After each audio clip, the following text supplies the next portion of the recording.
Tere hommikut, kallid kaasteelised. Täna räägime natuke pedagoogikast ja poliitikast nagu alati. Ja kirjakohaks tuleb siis Luuka evangeeliumist 13. peatükis salmid 4-8. Või arvata, et nad 18, kelle peale langes Silohide orm ja nad ära tappis, olid suuremad võlgased kui kõik muud inimesed, kes Jeruusalemmas elavad. Ma ütlen teile, ei sugugi, vaid kui teie ei paranda meed, hukute kõik nõnda samuti. Ja Jeesus rääkis selle tähendamissõna. Ühel inimesel oli viigipuu istutatud viinamäele. Tuli sellest vilja otsima, ent ei leidnud. Ja siis ta viinamaatnikule, vaata juba 3 aastat käin ma sellelt viigipuud vilja otsimas, ent ei leia, raiu see siis maha, milleks ta raiskab maad. Aga aednik vastaks, isand, jäta ta veel sellekski aastaks, kuni ma ümber kaevan, talle sõnnikud panen. Ehk ta hakkab tuleval aastal vilja kandma, aga kui mitte, siis raiu ta maha. Aamen. Ja nii ongi Jumal armuga. Jumal on pika meelega ja kannatlik. Aga kui tal ikkagi päriselt kõrini saab, siis tuleb hukatus ja häving. Praegu on sellel rahval vaja eelkõige meeleparandust. Meeleparandust ja mõistmist, et ei ole Jumal haridus, ei ole Jumal kaitsetööstus, sest öeldud on niimoodi, kui issand ei kaitse, ei aita mitte miski. Tegelikult on selles ühiskonnas veel üks oluline probleem ja see on pedagoogiline süsteem. Uurisin eile välja siis, mida on siis vaja õpetajaks saamiseks. Umbes tehke kraad ja siis hakata veel midagi kaitsma. Oota, kas sellest on klassi ees midagi kasu või? Et ma kaitsen mingi kraadi elust ja lastest ei tea midagi ja siis tule neid õpetama. Kõige absurdsem veel on kord lasteaias. Mähkmete vahetamiseks peab enam-vähem magistrikraad olema. Kuulge, halloo, see ju päris lolliks läinud ministeeriumis ikka, kui ma päris otse välja ütlen. Tõna otseses mõttes. Kujutage ette, et tuleb koolist mingi eluvõõras tütarlaps, kes lastest midagi ei tea ja pannakse lasteaia kasvatajaks. See on umbes sama hea, kui lubada ta tüüprooli lubada. Näete, ta õppis autoteooriat ja teab, milline auto ehitus on, aga sõitnud ei ole ja siis ta sõidab ilusti vastu posti. Ja seda ma nägin koolis väga palju. Inimesed, kes sinna absoluutselt ei sobi, kes oleksid võib-olla edukad sõjaväes, majanduses või kuskil kontoris, tegelevad lastega.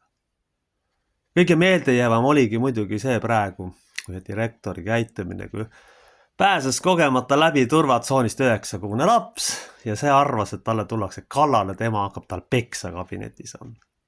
Kuulge, andke andeks, selle venna psüühikaga on ikkagi midagi väga tõsist tegelikult lahti. Mees peaks ravile üldse minema kõigepealt, mitte istuma juhtpositsioonil. See on kõige hullem, mis olla saab. Ja kui nüüd lasteaias päriselt rääkima hakata, siis mina ei võtakski sinna enne inimese tööle, kui tal on 3 last. Sest sellepärast, et ta on kasvatanud neid. Tal on mingidki teadmised lastest, kuidas ta käituvad. Seda ei anna raamatutes õppida. Inimeste tööga on selline asi, et iga juhtum on üksik eraldiseis. Ja soovitavad võiks veel raskemad lapsed olla. Nagu minul oli üks lihtne laps, ja tegelikult, kui ma nägin, mismoodi päriselt lapsed käituvad, tegelikult ma sain šoki, kui päris ausalt välja öelda. Ma ei teadnud mitte midagi. Mina teadsin ainult, ütleme, et teil on luksusauto, see on automaatkäigukastiga, mingi tehnilisi probleeme ei ole, on ju, ja siis avastad, et on tavalised autod. Nii, oi issand jumal, mis nüüd viga on, mis nüüd saab, kas ma lendan umbes õhku. Vaat selline loogika on sellel. Ja kui nüüd tuleb noor tüdruk, on ju, kellel pole lapsi olnud, lasteaeda, ta saab samasuguse šoki tegelikult. Te võite talle kõik teoreetilised teadmised õpetada, te võite oma kogemusi jagada, mis ei ole muidugi, kuidas öelda, see kasulik ja vajalik igale inimesele. Isegi need, kelle lapsi ei ole, saavad vähemalt midagi teada, aga probleem on lihtsalt selles, et nad ei julge otsustada pärast. Need teadmised on vajalikud, eriti nende kogenud pedagoogide ja nende inimeste teadmised näiteks, kes on ise paljulapselises peret pärit. See inimene, kes on sealt pärit, juba oskab käituda ja suhestuda nendega. Aga nii on ilmselt selle riigi tasandil. Sellepärast, et praegune sõjaoht on tingitud ju sellest tegelikult, et need kodudest pärit lapsed on saanud võimu juurde. Neid on nõutud, issand teab mida. Me ei tea isegi mida kõike nendelt nõutud on. Kui sa ei ole siuke, siis ühesõnaga sa ei ole inimene. Ja kui selline inimene võimule saab, siis pole mitte millestki küllalt. Ja me näeme ju, kuhu see viib. Droonid lendavad läbi, majandus läheb põhja, inimesed lähevad pankrotti ja töötus kasvab nii meeletuks ja noored ei näe siin perspektiivi. Veel üks hull asi, mis tegelikult Eestis on juhtunud, on Tallinn ja on Eesti. Kunagi üks tuttav poliitik tahtis sellele linnale, Valga linnale saada raha. Oli mingisugune projekt, ma nüüd ei mäleta, mees kurtis, et kõik asjad ühesõnaga lähevad nii-öelda kuldsesse ringi ja see on üks tühi töö ja õudne vaimu närimine, et siia üldse midagi saada. Aga see on fakt. Ega siis need seal, kes seal Tallinnas on, need ei näe tegelikult, millised siin probleemid on. Te peate siin koha peal mõnda aega elama, et aru saada, mis siin tegelikult toimub. Minu kodulinnas nüüd tegelikult on proovitud asju muuta, aga kui sul ikka 10 miljonid ei ole, ega sa seda asja ära ei tee. Ja seal on jällegi see asi. On kaasatatud, näete, šabloon mõtlemisega inimene ei suuda kunagi näha tervikut. Šabloon mõtlemisega inimesest ei saa mitte kunagi riigimeest. Ja muidugi, kui ma ütlen otse välja, lollist ei saa ka kunagi riigimeest. Selleks peab sündima. Selleks ei ole võimalik õppida. Samamoodi on asi selles, et millest võiks siis veel rääkida. Sellel teemal on oluline see, et ikkagi, kui sa autot ka sõita oskad, siis sa lähed loomulikult ju teisi autosõita õpetama. Aga kujuta ette, nüüd autokooli tuleb inimene, kes pole kunagi autoga sõitnud. Nii, ja tema ütleb, tema hakkab õpetama teistele autosõitu. Ja nüüd lähevad nende teadmistega inimesed kuskil. Sõidab vastu posti. Kui tuleb inimene, kes oskab autoga sõita, kes on ise näinud, kuidas seda asja tehakse, on ju paljulapseline, mitme lapse ema näiteks või isa, siis loomulikult saadakse sellega hakkama. Aga lastest sõltub ju riigi tulevik. Või mis iganes moodustise tulevik.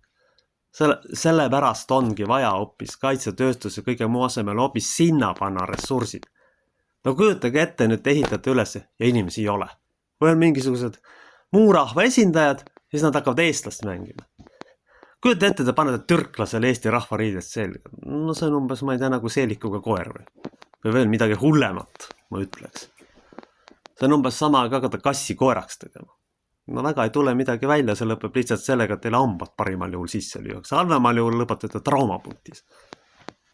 Praeguses ühiskonnas on täpselt samasugune absurdne olukord. Kõikidest lastest proovitakse gümnasiste teha. See ei ole võimalik. Need on üksitud valitud inimesed, kellel on vastavad looduslikud eeldused. See on eliit. Me ei saa igast inimesest teha direktorit. Ja ka see on oluline probleem, milleni ühiskond on jõudnud. Me ju näeme seda, milleni üle õppimine selles ühiskonnas on viinud lõpuks katastroofi seisundisse.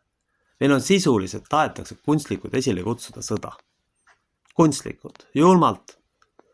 Ja kõik need eelnevad tegemata tööd, inimestelt ära võetud lapsepõlve üle töötanud aju, need ei suuda näha reaalset olukorda. Keegi ei suuda panna 1+1 kokku. Ühiskonnas, kus lapsi ei ole vaja mingit metsikuid kraade ja asju nende kasvatamiseks. Kõigepealt on vaja teha niimoodi, et propageerima hakata. Igas olukorras ikkagi lapsed sünniksid. Mitte niimoodi, et 1000 kildi kaugusel on sõda. Oi, äkki tuleb sõda, ma ei sünnita. Kuulge, äkki kukub telliskivi teile pähe näiteks. No ja siis saate muidugi surma, aga sellist ohtu ma ei näe siin lihtsalt. See ongi olukord, kuhu me oleme jõudnud. Me oleme jõudnud sisuliselt on väljasuremine toimumas. Nüüd vahet ei ole, kui lastega tegelema ei hakata, siis muutub kõik see oblasti tegevus täiesti mõttetuks. Siis tehakse tegelikult seda sisulised võõraste jaoks. Võõraste jaoks.